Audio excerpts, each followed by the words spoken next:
Canada's on the verge of bankruptcy. We don't have a trade deal with America as the deadline is in a couple of days. But hey, at least we're recognizing a terrorist state as its own independent state. I don't know. The priorities in Canada are similar to what they were with Justin Trudeau, where we don't focus on economic growth. We don't focus on strengthening our relationship with America, but we are terrorist sympathizers. I don't know. It's all kind of weird. I don't really care about the whole Palestinian thing, but what I do care about is our growth here in Canada, which is not happening at all, like across the board. So yeah, hey, but at least America's getting rich in the process. They are very much looking forward to the billions of dollars coming in August 1st. Canada will be paying part of that. Welcome back to the channel. Welcome back to another video already. Before we get into it, I really want to encourage everyone to hit the like button and subscribe if you haven't yet already. It does really help grow the channel. We got a lot to take a look at in this video, so I do hope you stick around for the full thing. And without further ado, let's get right into it. Starting off with the fact that the Ontario government, Ford, is canceling a $100 million Starlink deal because Elon Musk bad. Yep, it's now political. We don't get nice things in this country because of political reasons. The Ontario government has torn up its $100 million contract with Elon Musk's Starlink internet service. The deal was signed to provide internet to around 15,000 homes in northern Ontario. Ontario will now have to pay an unknown fee to break the deal, but the province says it is considerably less than the original contract. So your breakout fee to cancel the contract is considerably less than the contract itself, which doesn't make it any better. That's ridiculous. We can't have nice things in this country because of political reasons, because Trump is bad, because America is bad, because Elon Musk is so bad. It's so freaking annoying. But hey, at least Canada is recognizing Palestine as a state. Not yet, though. Not today, not tomorrow, not yesterday, not even in a couple of weeks from now. Only in September do they get to be classified as an independent state of Palestine by the Canadian government. Again, political reasons. I'm just sick and tired of everything being politicized in this world. Like, it's absolutely insane. But hey, well, what the hell? We're taking a look at it anyways. Let's go. Earlier today, I convened a cabinet meeting to do two things. One, provide an update on the state of negotiations with the United States, and secondly, to discuss the situation in the Middle East.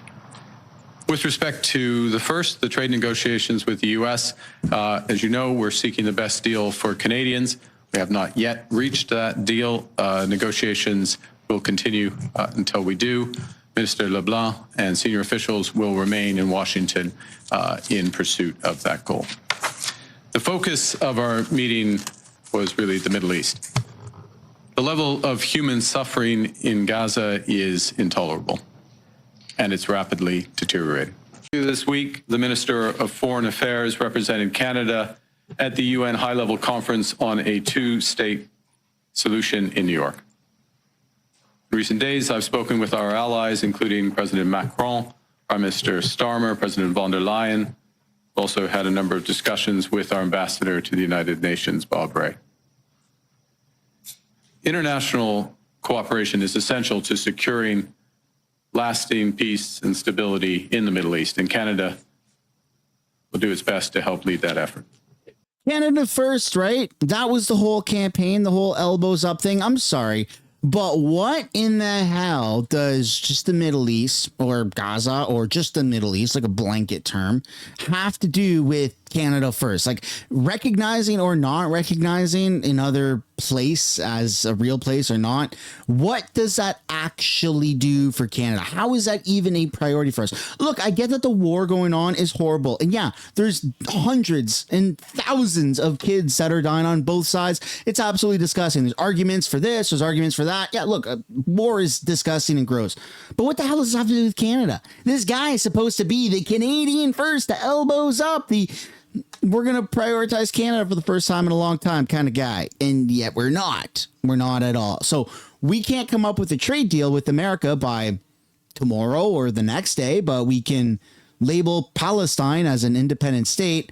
Not tomorrow, though. We're going to wait till September. We're going to wait till September. How does that even make sense? I see this water bottle right here as a certain color, a very obvious color. This is orange, but I'm not going to call it orange. I'm just going to refer to it as a water bottle right now. Only in September will I actually refer to it as it being orange. Like, what the hell? It's stupid. Stupid. What does this even have to do with Canada? Canada has long been committed to a two-state solution. Not really. An independent, viable, and sovereign Palestinian state living side by side with the state of Israel in peace and security. For decades, it was hoped that this outcome would be achieved as part of a peace process built around a negotiated settlement between the Israeli government and the Palestinian Authority. Regrettably, this approach is no longer tenable. Prospects for a two-state solution have been steadily and gravely eroded, including by the pervasive threat of Hamas terrorism to Israel and its people, culminating in the heinous attack of October 7th, 2023, the terrorist organization Hamas's long-standing violent rejection of Israel's right to exist and its rejection of a two-state solution. The accelerated settlement building across the West Bank. Hey, look, we all got criticism for how Mark Carney speaks to the cameras. The guy is not, he's not a good public speaker. He's been working on it. I'll give him that, but he's not a very good public speaker. But this speech in particular, you can tell he doesn't want to do it. You can tell that he's just reading the teleprompters. His heart's not in it. He doesn't care. It's against every bone in his body, probably. I don't know. This is like a weird political move that Canada's doing. I don't understand it. Our priority is literally the trade deal and the tariffs with America, and we're prioritizing this. I don't want to give this more attention than it needs, and I certainly don't want to come across as like an asshole, because I know this conflict is way deeper than what my brain can even comprehend. It's been going on for hundreds and hundreds or thousands of years and whatever. I get it's very complicated, but to brand yourself as the Canada first guy, the elbows up guy, and then come out when we're supposed to have a trade deal like in 2 days, one day with America, or we're going to have 35% tariffs across the board on our country. To prioritize this two-state solution thing, it's just weird to me. It's just weird. I mean, Trudeau couldn't even label the IRGC as a terrorist regime. Like, it's just a weird thing that liberals do. They pander to like terrorism or places that have terrorists, and we even let them into our country. It's just weird. Anyways, we're going to move on from that. Now we're going to look at how we're getting completely screwed over by America, and our prime minister is nowhere to be found. Here you got President Trump bragging about August 1st. August 1st is a very big day for this country because money is going to pour into the United States like we've never seen before. You're welcome, America. You're welcome, America. Hard-working Canadians are paying that, actually. We are making America wealthier again. Quite literally, America first at Canadians' expenses. Who cares about words? They're made up these days anyways. Okay, let's move on, because it doesn't just end there. We got to talk about the actual analytical aspect of this trade deadline and how it's not going to be extended. Another big deadline coming up Friday, the trade deadline. Trump has imposed it. And Prime Minister Carney did in that news conference speak about a few things there, saying they're continuing to work. Doesn't know if they're going to have a deal by August 1st, but they're continuing to work. Dominic LeBlanc is in Washington and will continue to be. But David Cochrane, who's on vacation this week, and yet he's David Cochrane. He's not David Cochrane. He texted me in the middle of the show to say Carney's comments on tariffs were news. He basically conceded there is zero chance of getting tariffs removed from strategic sectors, things like steel and aluminum. Does that strike you as news that these are going to stay? Yes and no. I mean, Carney's already indicated that he doesn't really see anything happening with the United States that doesn't include tariffs. Mm-hmm. You know, he came in, right out of the gate in January, it was January when the Liberal leadership. It's been a long year. Been a long year. Yeah, when that started, and he said, he's the one to deal with Trump. He said elbows up, but as time has gone on, he has very much tried to temper expectations, and the fact and the idea that tariffs are going to be on the table in some format.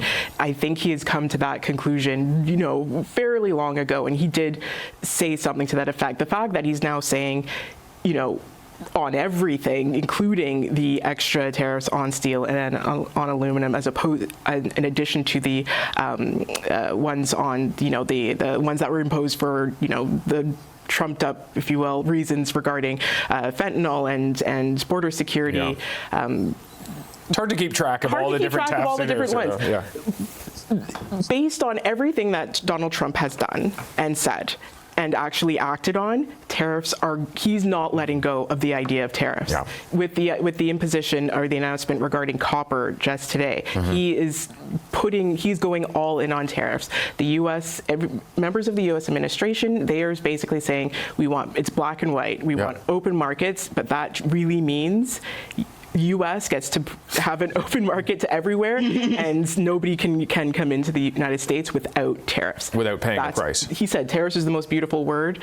He meant it. Yeah, and they have raised billions of dollars in tariffs that they have taxed their citizens. Yes, let us be clear. They may be cutting the taxes for some people in the United States, but it is American consumers and businesses who will pay the bulk of this. Let me not talk about the Americans. Tim and Amanda, I want to ask you, if we get to a deal.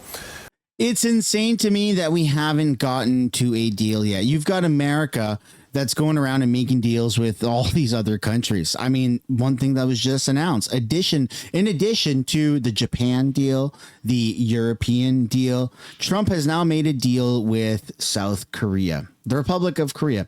I am pleased to announce that the United States of America has agreed to a full and complete trade deal with the Republic of Korea. The deal is that South Korea will give the United States $350 billion for investments owned and controlled by the United States and selected by myself as president. Additionally, South Korea will purchase $100 billion of LNG or other energy products. And further, South Korea has agreed to invest a large sum of money for their investment purposes. This sum will be announced within the next 2 weeks when the president of South Korea comes to the White House for a bilateral meeting. I would like to congratulate the president on his electoral success. It is also agreed that South Korea will be completely open to trade with the United States and that they will accept American products, including cars and trucks, agriculture, etc. We've agreed to a tariff for South Korea of 15%. America will not be charged a tariff. We would like to thank the trade representative who came forward today. I'm honored to meet with them. There you go. You got other countries around the world making these massive deals with America to be in that shopping center. Yet Canada is stubborn and refuses to come to the negotiating table. A baseline of 15% tariffs is probably to be expected, which is a lot better than 35%, but we have to step forward. We have to come forward, and we have to break this weird liberal elitism that exists in this country forever, which is anti-America. We're somehow better than America. That's how Canada views themselves. It's freaking disgusting, and it's wrong, and it still exists to this day more than ever.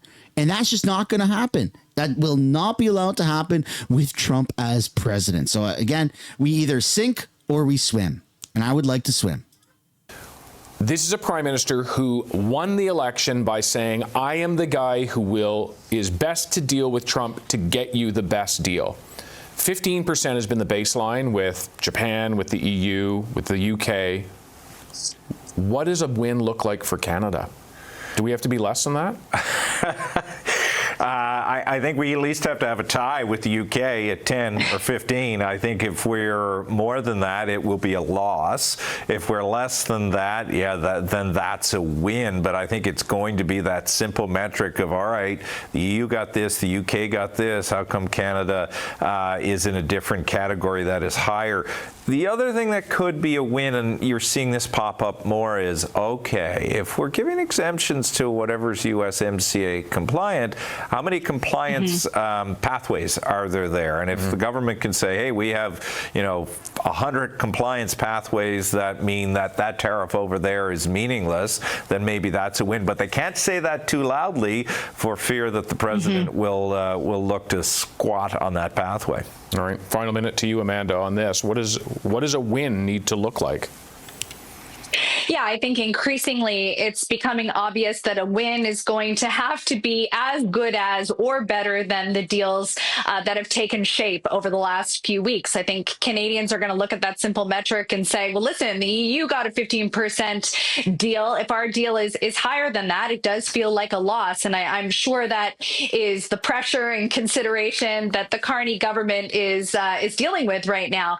I think that what you heard today, to me, does not feel different than what he said previously. He said, listen, we want to get the best deal for Canada, but there's a likelihood that there's going to be a tariff involved. He's been telegraphing that for a few weeks now. So nothing that was said today felt so different to me. He also mentioned, obviously, the defense spend, what's been done on the border, are all things that are under consideration as they hash out this deal. But it does feel like the promise of this August 1st deadline feels like it may be slipping away. All right. To our power panel, thank you very much on what is a deal is absolutely slipping away because it's embedded in our culture. And this is why Mark Carney won, that we are somehow better than Americans. Canadians are proud to be not American. And this is a weird sentiment that's existed for far too long. You see it all the time. And it's absolutely disgusting and annoying. And that pride has bled, that weird sentiment that's been shaped by liberals, by our media, by the whole machine in Canada, has brainwashed countless of millions of Canadians into voting for an idiot that goes elbows up, which literally is a penalty in hockey, but okay, whatever. And that's how these idiots have remained in power, is being anti-American sentiment. Over 70% of our prime ministers in Canada have been liberal because they've run and campaigned on anti-American stuff. And so now here we are.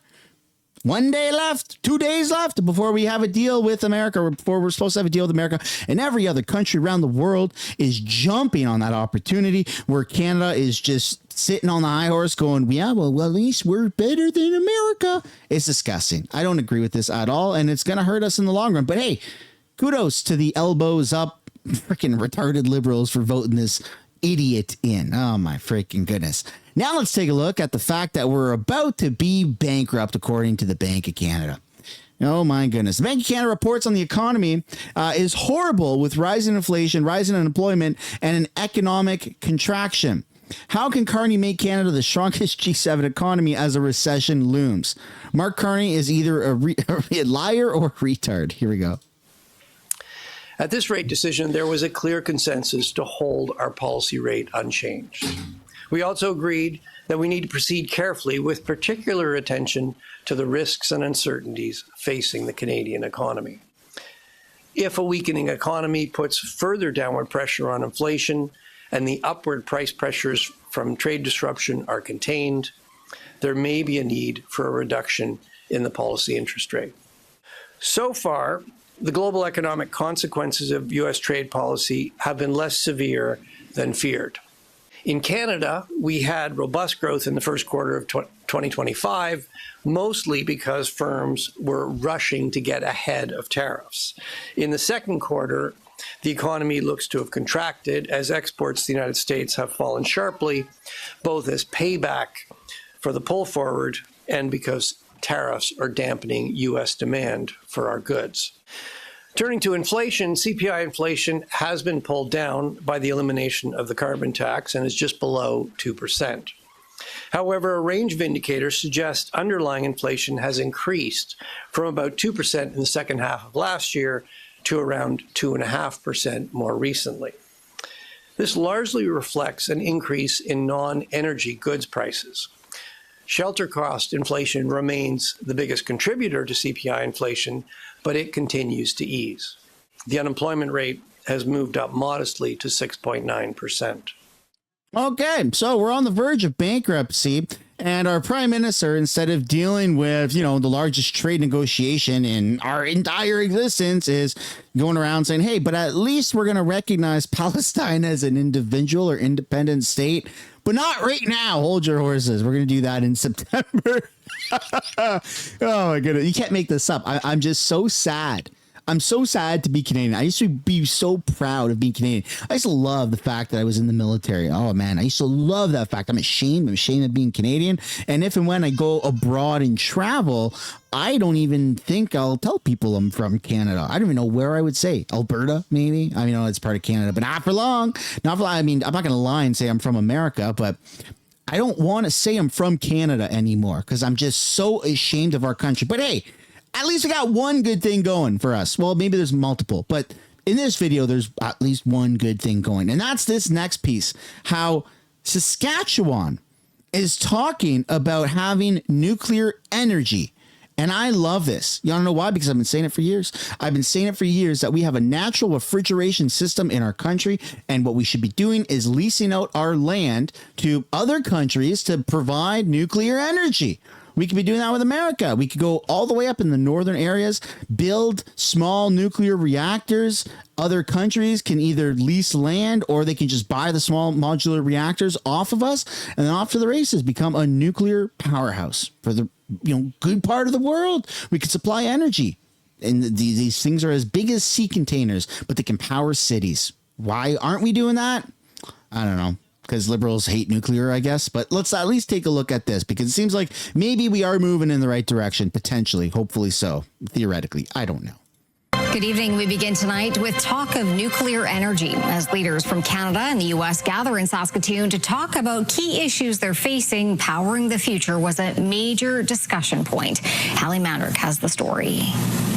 Leaders from 4 provinces and 11 U.S. states, including Premier Scott Moe, gathered to discuss the future of nuclear energy on Tuesday morning at the Midwestern Annual Legislative Conference. Whether it be us in Saskatchewan or anywhere throughout Canada or the United States, that we're using all of that North American expertise and elements that we have. It really is for a way for us to be energy independent for not just decades, but likely the next century. As both countries continue navigating the tariffs imposed by President Donald Trump, the conference sparked a lot of discourse regarding how officials will move forward as they work to grow the North American energy sector. We know we need electricity, whether there's tariffs or not. The world and North America needs a lot more electricity, and so we continue to work on that, and we're getting great cooperation between Canada and the U.S. on nuclear electricity, and so we'll continue. Gitzel says demand for nuclear reactors is increasing across the globe, and North America is expected to be a major producer of this technology. But tariffs have created frustration on both sides of the border. We need to get back to ignoring the politics and the ridiculous things coming out of Washington and work forward towards more collaboration, especially around energy. While the future of trade between the two countries is uncertain, Moe says the province will continue moving forward in growing the nuclear sector. We will find our way through this trade tariff discussion. I'm concerned that it's going to get tougher before it gets better, but we need to find our way through it so that we can get back to doing what we do best, and that's trade with products north and south of the 49th parallel. Hallie Mandrick. Hopefully, Canada can absolutely capitalize on this opportunity of nuclear. I mean, it's right there. We have the best land mass and the best natural refrigeration system to actually combat this. And all it takes is just implementing it. That's it. Like, all it takes is just doing it. I don't know. Can our government do it? Can they not do it? Let me know what you guys think down below. And then we got to talk about this bike lane debacle. So I just saw John Rustad, the British Columbia conservative leader, said this: I don't know who needs to hear this, but you do not have a constitutional right to more bike lanes. I support Ontario Premier Ford's appeal to this absurd ruling, and if it comes to it, his use of the notwithstanding clause. Our country is being undermined by an activist group. And so there's this whole bike lane gate. Okay. I first heard about this on X by this post right here by Global News Toronto. Breaking news: court finds Ford government's bike lane removal plan would breach the charter. So now you've got arguably liberal Ford, who's, I know he's a conservative, but liberal Ford is going around saying that he wants to basically start removing bike lanes for certain reasons. Because in Ontario, I mean, people have issues with bike lanes that's their prerogative. I'm out in BC now. I no longer really care that much about Ontario stuff. Sorry, but I don't. In BC, we have pretty mild weather all year round. Like, it's really not that bad for, I mean, northern BC, sure, but like the lower mainland of British Columbia, like Vancouver, Burnaby, Vancouver Island, and bike lanes are like heavily used all year round. It's like a pretty big thing, and I'm just kind of conflicted because I used to really enjoy cycling, and I personally don't have that big of a problem with bike lanes. I know they're very expensive to put them into like downtown city centers like Toronto and stuff like that, and I know a lot of people piss them off. It pisses people off. I know a lot of conservatives get pissed off with bike lanes, but I used to bike all the time. And when I lived in a van, I had a bike strapped on the back of my van, and I would park somewhere and I would just go bike around town. And that's how I got around. And I mean, you know, lower mainland of Vancouver Island is good weather. You can kind of do it all year round, but that's my bias. Let's take a look now at the news piece, right? Because this story is absolutely blowing up. Well, the Ford government appears to have been caught off guard, Tracy, by how far-reaching this decision actually is. An Ontario judge has told the government that it is not allowed to remove or even alter the existing bike lanes here along Bloor Street, those along University Avenue and on Yonge Street, or else it could be found in violation of the Charter of Rights and Freedoms. The Ford government's attempts to rip out bike lanes has suffered a significant setback. An Ontario judge has ruled that any attempt by the Ford government to remove or redraw bike lanes in Toronto would violate the Canadian Charter of Rights and Freedoms. I mean, over the moon. You know, this has been a long process, and to get this decision that basically validates what we've been saying from the beginning. Back in 2024, the Ford government gave itself the power to approve or remove any bike lane across the province. But the Premier appeared to be focused on three specific routes: Bloor Street West, University Avenue, and Yonge Street. Cycling advocates challenged the law, claiming it breached Section 7 of the Canadian Charter of Rights and Freedoms, which protects life, liberty, and the security of the person. In his ruling, the judge agreed, saying the evidence shows that restoring lanes for cars will not result in less congestion, that more people would be convinced to drive, and any benefits would be short-lived. Quote, "This makes the law arbitrary." Back in the spring, the government preemptively changed the legislation, giving the province the ability to reconfigure bike lanes. Again, in his ruling, the judge said any steps taken to reconfigure the lanes would also violate the charter. They tried essentially arguing that, you know, through the budget process, they've made the original legislation moot, but the judge has made clear that reconfiguring or ripping out these bike lanes in such a way and removing their protected nature of them is a violation of Section 7. The government now finds itself facing a significant red light. The province is promising to appeal the decision, but until that process is complete, the government won't be able to follow through on its pledge to rip out the lanes. And while this court decision was underway, I mean, you can see right here, this is a perfect example. This is a bike lane that the truck is parked in right there. It goes right through the city. Like in very congested downtown cores, bike lanes are absolutely hated by the majority of people. I get that. I don't want it to seem like I'm defending that because I'm really not. Personally, I you know, if you bike on the side of the street, it is what it is.